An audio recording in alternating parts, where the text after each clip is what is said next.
राहुल कुल यांची हॅट्रिक 13,899 मतांनी विजय संपादन। दौंड विधानसभा मतदारसंघामध्ये झालेल्या अटीतटीच्या लढतीमध्ये भाजपाच्या राहुल कुल यांचा 13,899 मतांनी विजय संपादित केला।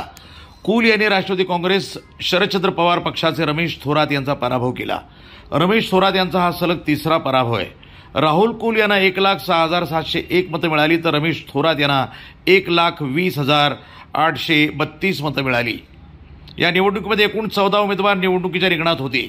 कुल थोरात वगळता इतर 12 उमेदवारांचे डिपॉझिट जप्त झाले।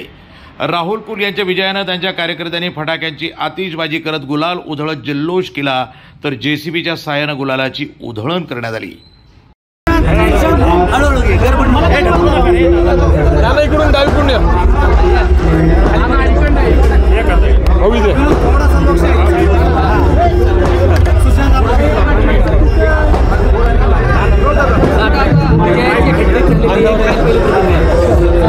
नाही, अतिशय चांगल्या प्रकारचं मतदान मतदारसंघातील सर्व जनतेनं केलं, मतदारांनी केलं। त्याबद्दल मी सर्वसामान्य जनतेचे आभार मानतो। तिसऱ्यांदा सलग संधी देणं ही अतिशय अवघड गोष्ट असते आणि ती संधी मला या निमित्तानं या तालुक्यातील सर्व मतदार बंधू भगिनींनी दिलेली आहे।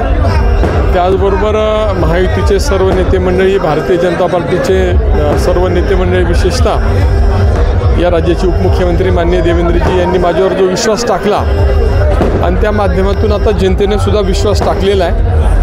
10 वर्ष अतिशय चांगलं काम केल्याची पावती मला पुन्हा एकदा मतदारांनी दिली असं म्हटलं तरी वावगं ठरणार नाही। आणि चांगलं नियोजन या मतदारसंघाचं होत असताना, पायाभूत व्यवस्था चांगली होत असताना ते काम पुढं चालवण्याची परत एकदा संधी द्यावी अशा प्रकारचाच निर्णय या निमित्ताने मतदारांनी घेतला असं म्हणलं तर वावगं ठरणार नाही। गेल्या पंचवार्षिकला 746, आता 14,000 नंतर काय नियोजन केलं?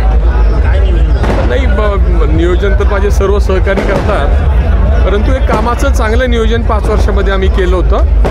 रस्ते, पाणी, वीज, त्याचबरोबर कोरोना कालावधीतलं काम, आरोग्य व्यवस्थेतलं काम याची दखल या तालुक्यातील जनतेने घेतली आणि त्या माध्यमातून हा विजय मिळाला असं मला वाटतं। NTV news Marathi, Daund.